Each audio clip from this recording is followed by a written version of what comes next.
Gave me specs और हमने एक वाइट दाढ़ी और मूंछ और क्या लुक आया एक वकील का उसमें। और देखिए एकदम परफेक्ट नाम प्रधान, कैरेक्टर का नाम प्रधान। और हमने जो एंजॉय किया इस प्ले को करने में, आधे घंटे का एक चंक, फिर इतना हमें मजा आया। तो हम कहते यार ऐसे ही होता रहे तो हम तो यही करते रहेंगे सारे टाइम। It was stage और live stage and we enjoy. Story plot इसलिए नहीं शेयर कर पाऊंगा, इसमें थोड़ा मिस्ट्री वाला एलिमेंट है। अच्छा, और इसको कुछ भी प्लॉट शेयर करूंगा, इसमें मैं बस ये बताता हूँ कि एक विल है, और वो विल जब डिस्क्लोज होती है तो बहुत कुछ ओपन होता है। विल के बाद कैसे रिलेशनशिप चेंज जाते हैं, किसको क्या मिलता है क्या नहीं मिलता है, तो उस तरह से फिर ये कहानी चलती है और काफी कुछ इसमें हो जाता है। और हम वो हैं कि वो विल को लेकर पहुंचते हैं और कैसे डिस्क्लोज करते हैं, तो वो काम है। उसके बाद प्लॉट तो अलग लेवल पे चला जाता है। कौन किसी शूट के लिए इतनी रिहर्सल्स करता है? तो हमने तो बड़ी रिहर्सल्स की, और जब तक हम कर रहे थे हम तो इतना घुल मिल गए थे एक दूसरे से, मैं आपको बता नहीं सकता हूँ। मैं तो ये कहता हूँ अगर ये सक्सेसफुल रहे, मैं तो फ्रैंकली यही करता रहूं, तो कितना अच्छा है लोगों तक वो थिएटर पहुंचना। और हम सारे ही मोस्टली एक्टर्स थिएटर से ही हैं, तो मौका मिले तो हम लोग तो यही करते रहे। आपको सीरियसली बता रहा हूँ मैं। अगर हमारी पार्शियल पेमेंट होती रहे तो। मैं तो कभी थिएटर में इंटरेस्टेड नहीं था। मेरी mother wanted me to be an actor. Ebrahim Alkazi के, उनके साथ जब मैंने 2 साल ट्रेनिंग की, फिर मैंने कहा अब तो अपन बांध ही लेते हैं, अब तो यही फील्ड में जाएंगे। Because it was a coincidence ही केम। मेरा बड़ा एक कैरेक्टर है where I play a very एक rich and very negative guy. Played it on सनक के एक वेब शो में, but I wanted to on a big screen, जो मुझे लगता है कि I can pull it best. आज पंजाब केसरी नवोदय टाइम्स में हमारे जो खास मेहमान हैं वो ऐसे वर्सेटाइल एक्टर हैं कि उनको जो भी किरदार दिया जाता है वो उसमें डूब जाते हैं। फिर चाहे वो एक आर्मी ऑफिसर का रोल प्ले करते हैं, पुलिस ऑफिसर का रोल प्ले करते हैं, या हरियाणा के जयसिंह तोमर बन जाते हैं, या फिर एक ब्यूरोक्रेट या डिप्लोमैट। मैं बात कर रही हूँ द मल्टी टैलेंटेड एक्टर पवन चोपड़ा की, जो इस वक्त हमारे साथ हैं और जिनका एक बहुत ही खूबसूरत teleplay the will Dish और D2H रंगमंच एक्टिव पे रिलीज होने वाला है। ढेर सारी बातें पवन जी से हम करने वाले हैं, उनके पास्ट, उनके प्रेजेंट, उनके फ्यूचर को लेके। बट फर्स्ट थिंग फर्स्ट, आपका बहुत बहुत स्वागत है पवन जी हमारे प्लेटफॉर्म पे। Thank you very much. बहुत शुक्रिया मुझे बुलाने का। Pleasure is all hours. क्योंकि वर्सेटाइल एक्टर्स से बहुत कुछ जानने के लिए मिलता है उनकी जर्नी के बारे में, तो वो सारी बातें हम करेंगे। लेकिन पहले शुरुआत करते हैं tele play the will say, तो उसके बारे में प्लीज थोड़ा सा हमारे ऑडियंस को बताइए। ये विल का भी ना बहुत अच्छा इत्तेफाक हो गया कि मैंने ना अपनी ये दाढ़ी वाड़ी उगा रखी थी। And for film we were doing chef Raja Menon की आफ्टर रियल लिफ्ट, तो हमने सोचा थोड़ा ना कैरेक्टर को बदलते हैं, तो बियर्ड थी। It's almost was 6 months old beard, and character came and the name was Pradhan and it was a lawyer. तो हमने जब डायरेक्टर और हम मिले, हमने कहा यार ये तो एकदम परफेक्ट लुक बैठता है। See what a coincidence it was. And then they gave me specs, और हमने एक वाइट दाढ़ी और मूंछ और क्या लुक आया एक वकील का उसमें। और देखिए एकदम परफेक्ट नाम प्रधान, कैरेक्टर का नाम प्रधान। और हमने जो एंजॉय किया इस प्ले को करने में, it was a great play. Plus point ये रहा कि हम थिएटर से ही थे, तो यहाँ अपना टीवी में एक टेक किया, कट, अच्छा दोबारा करते हैं कट। यहाँ हमने रिहर्सल्स की और हमने टेली प्ले किया, और हमारे पास 3 कैमरा सेटअप थे, और हमने 1 थ्रू में, मतलब आधे घंटे का एक चंक, फिर इतना हमें मजा आया। तो हम कहते यार ऐसे ही होता रहे तो हम तो यही करते रहेंगे सारे टाइम। इट वाज स्टेज और live stage and we enjoy anything. Okay, अच्छा, जी थिएटर पे ये रिलीज हो चुका है, अब डिश और D2H रंगमंच पे आने वाला है, तो थोड़ा जो स्टोरी प्लॉट है अगर कुछ शेयर कर पाए। स्टोरी प्लॉट इसलिए नहीं शेयर कर पाऊंगा, इसमें थोड़ा मिस्ट्री वाला एलिमेंट है। अच्छा, इसको कुछ भी प्लॉट शेयर करूंगा, इसमें मैं बस ये बताता हूँ कि एक विल है, और वो विल जब डिस्क्लोज होती है तो बहुत कुछ ओपन होता है। और उसके बाद, और ये अमूमन होता ही है, कोई विल के बाद कैसे रिलेशनशिप चेंज जाते हैं, किसको क्या मिलता है क्या नहीं मिलता है। तो उस तरह से फिर ये कहानी चलती है और काफी कुछ इसमें हो जाता है। और हम वो हैं कि वो विल को लेकर पहुंचते हैं और कैसे डिस्क्लोज करते हैं, तो वो काम है। उसके बाद प्लॉट तो अलग लेवल पे चला जाता है। तो ये बहुत मिस्ट्री वाला एलिमेंट है, इसीलिए इसको जब देखेंगे तो एंजॉय करेंगे, कैसे कैसे रिश्ते की परतें खुलती हैं और प्रॉपर्टी को लेने के लिए, हासिल करने के लिए क्या कुछ आदमियों के अंदर के छुपे हुए राज निकल आते हैं। करेक्ट, बेसिकली वो रोमांच तो आपने क्रिएट कर ही दिया ये कह के कि मिस्ट्री एलिमेंट आपको टेलीप्ले में देखने के लिए मिलेगा। लेकिन बहुत सारी कास्ट है, यंग एक्टर्स भी हैं, आप ऑफ कोर्स हैं, तो इस तरह से मिक्सचर में जब आपने काम किया तो कैसा एक एक्सपीरियंस रहा? एक्सपीरियंस अच्छा ये रहा कि हमने रिहर्सल्स बहुत करी और बड़ा दिल लगा के रिहर्सल्स की। हमें तो लगा हम वापस थिएटर पहुंच गए, कौन किसी शूट के लिए इतनी रिहर्सल्स करता है। तो हमने तो बड़ी रिहर्सल्स की, और जब तक हम कर रहे थे हम तो इतना घुल मिल गए थे एक दूसरे से, मैं आपको बता नहीं सकता हूँ। मैं तो ये कहता हूँ अगर ये सक्सेसफुल रहे, मैं तो फ्रैंकली यही करता रहूं। That is what because you get paid for it also to do a theater and a live theater, and और इतने दिग्गज राइटर्स के प्ले को उसको स्क्रीन पे लाना और लोगों तक पहुंचाना, इससे बड़ा और कोई मीडिया हो ही नहीं सकता। Correct. मैं तो इसको बहुत चाहता हूँ कि it has to be that successful. इतने प्लेस लोगों ने करे हैं, आषाढ़ का एक दिन या और भी मैंने कई प्लेस इसमें देखे हैं जो हुए हैं, तो कितना अच्छा है लोगों तक वो थिएटर पहुंचना।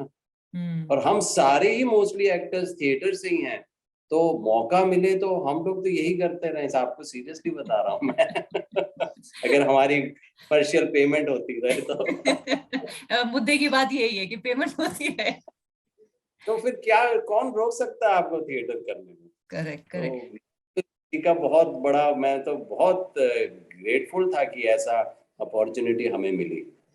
Very happy. एक चीज है जो बहुत सारे लोग शायद कंफ्यूज कर जाएं, एक तो थिएटर में हम प्ले देखते हैं, दूसरा हम टीवी में सीरियल्स देखते हैं, ये जो है एक टेली प्ले है। तो प्लीज थोड़ा सा हमारी जो अनवर्स्ड ऑडियंस है उनके लिए थोड़ा समझा दीजिए कि टेली प्ले क्या है।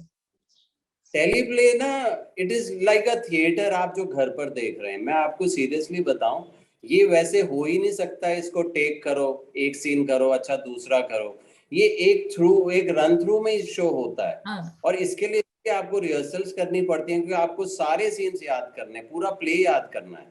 और ये ऑन इम्प्रोवाइज हो जाता है, थोड़े बहुत हम कट्स बीच में करते हैं, वो हमें एडवांटेज है कि थोड़े क्लोजअप्स आ जाएंगे, थोड़ा ये आ जाएगा। पर ये बहुत सिमिलर है जो हमारा स्टेज एक्सपीरियंस है। और हमने एक बार ऐसे प्ले, जब मैं अलकाजी साहब के यहाँ था, हमने एक स्ट्रीट का नेम डिजायर को ऐसा शूट करने की कोशिश की है फिल्म फॉर्मेट में, वो नहीं हो पाया क्योंकि आप उसको कर ही नहीं सकते हो। वाइड शॉट, क्लोज शॉट हो ही नहीं सकता, वो प्ले हो ही नहीं सकता। पर यहाँ हमने तो एफर्ट किया है, और लोगों ने भी, मैंने देखे प्लेस, एफर्ट किया है कि इसको प्ले फॉर्मेट में ही इसको लोगों तक पहुंचाया जाए। और अगर थोड़ा सा रहा तो बहुत अच्छा कैचअप हो सकता है आज के टाइम। आई हैव ओके, सो मैं बस यही समझना चाह रही हूँ अपनी ऑडियंस के लिए खास तौर से कि जैसे थिएटर में हम प्ले देखते हैं उसमें कोई कट नहीं होता, कोई रीटेक नहीं होता, एक्टर इतना अपने आप में सक्षम होता है, इतनी रिहर्सल कर चुका होता है कि सब कुछ पता होता है, कौन कहाँ से एंट्री लेगा, एग्जिट होगा, डायलॉग क्या है, एक्सेट्रा। तो वैसा ही उसका अडेप्टेशन आपने टीवी के लिए कर दिया है, but it is like a play. हमने बस कैमरास पर हमारा ध्यान था, ऑडियंस हमारी कैमरा थी कि यहाँ कैमरा, वहाँ कैमरा। पर हमें वन गो में, अगर आप प्ले का शुरू कर देखेंगे, हमने पहला आधा घंटा वन गो में ही शूट किया है, उसमें कोई कट नहीं है। बाद में उन्होंने कुछ क्लोजअप्स डाले, कुछ करे, पर हमने शूट तो लेंथ पूरा ही प्ले किया है, उसको रुक रुक के नहीं किया है। मतलब एक पार्ट हम एक दिन किया होगा, दूसरा पार्ट दूसरे दिन किया होगा, पर हाफ एन आवर हमने शूट ही किया डायरेक्ट। तो इसमें रोक कि अरे भूल गया line, no you have to be, तो हम कर सकते हैं। तो करा ही है, उसी पैटर्न में किया जी। कोई चीटिंग नहीं करी कोई चीटिंग नहीं करी आना के ऑडियंस सामने है, for the love of theatre. I know, but जैसे एक थिएटर होता है एंड जितने लोग थिएटर से आते हैं जैसे हमारा फर्स्ट लव थिएटर है, ऑल्दो हम टीवी भी कर रहे हैं, फिल्में भी कर रहे हैं, but given a chance theatre is what we would love to do, क्योंकि वो कहते हैं कि जो ऑडियंस की तालियां होती हैं या ऑडियंस का जो इंस्टेंट रिएक्शन होता है उससे एक बूस्ट मिलता है। अब मैं ये जानना चाह रही हूँ पवन जी, यहाँ वो बूस्ट फिर किससे मिला, क्योंकि कैमरा था आपका ऑडियंस। हाँ, बूस्ट हमें मिल गया कि हम ना थिएटर को जीवित कर रहे हैं। We are bringing it to the lot of people, not only to this 200 people. We are because our responsibility is towards theatre, क्योंकि that's given us what we are. तो हम इसीलिए वो करते हैं कि कितने लोगों तक हम पहुंचाएं, ये होता है theatre. That's what our love is.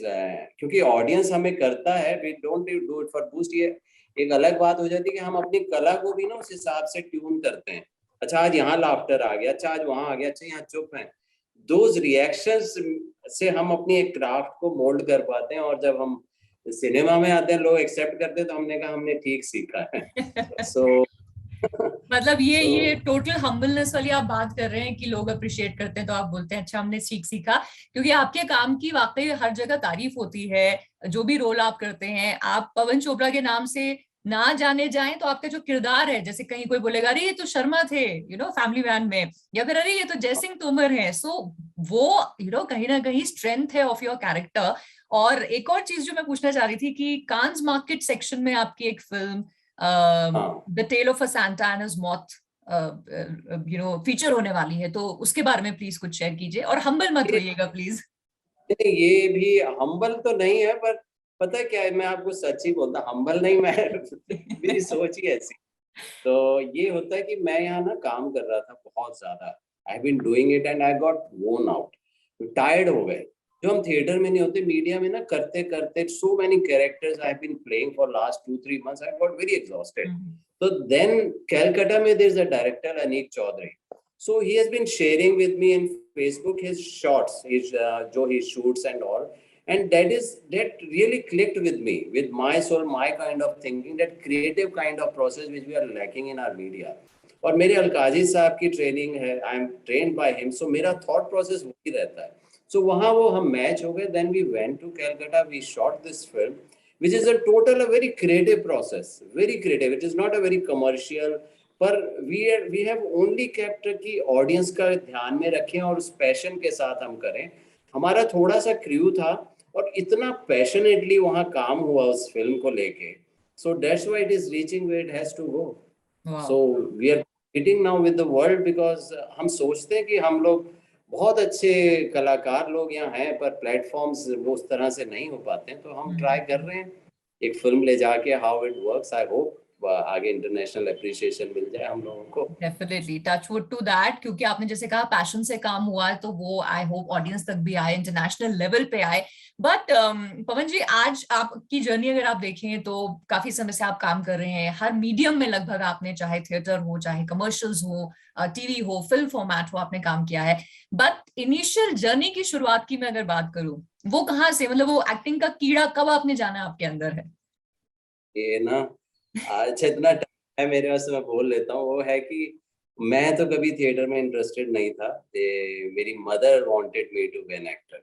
अच्छा। तो बेसिकली वही था, वहां से शुरू हुए। तो वहाँ दिल्ली में हमने एक प्ले देखा था जॉय माइकल का, तो वो गीतांजलि इन 5 टाइम्स, मुझे आज तक याद है, it was an English play. मैं बहुत इन्फ्लुएंस हुआ उस प्ले को देख के, और फिर मैं जॉय माइकल के पास गया और वहां से मेरी शुरुआत हुई थी यात्रिक थिएटर ग्रुप से। उन्होंने मेरे को लिटरली अपने विंग्स में, एंड शी टॉट मी, मैं तो ये बोलता हूँ मैंने इंग्लिश बोलना भी उन्हीं से सीखा बिकॉज मुझे नहीं इतनी आती थी, so I learned all from her. तो मेरा बेसिक ही वहीं से शुरू हो गया था। Then I at one time I had thought of living theatre, but then Ebrahim Alkazi के, उनके साथ जब मैंने 2 साल ट्रेनिंग की, फिर मैंने कहा अब तो कफन बांध ही लेते हैं, अब तो यही फील्ड में जाएंगे, because it was a coincidence, ही came and he opened his living theatre, और हम लोगों को ट्रेनिंग दे पाए। और आज जो कुछ भी है it's just because of it. ये सब उन्होंने ही हमें सिखाया है। उन्होंने हमें सिखाया कि एक्टिंग सबसे मुश्किल काम है जिंदगी का। उन्होंने हमें किरदार, पेंटिंग्स, आर्ट, म्यूजिक इतना सिखाया है कि हम कहते हैं उसके लिए पूरी उम्र लग जाएगी सीखने को तो मैं नसीर सर से भी यही बात कर रहा था, हम उनके साथ वेब सीरीज कर रहे थे जी। कि मैं आप उनके पहले शागिर्द थे, मैं अब उनका लेटेस्ट हूँ। So we had some good of the same teacher we are from. So it was, this is what life is. It's a beautiful journey.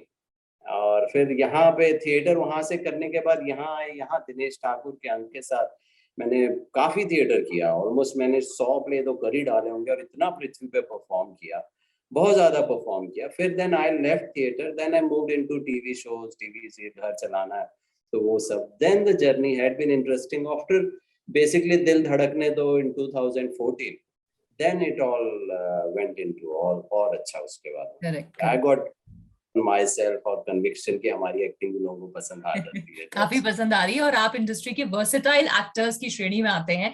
बहुत सारे रोल्स, बहुत सारे किरदार आपने किए पवन जी, लेकिन एज एन एक्टर वो कहते हैं ना, भूख जो है और अच्छा काम करने की कभी शांत नहीं होती।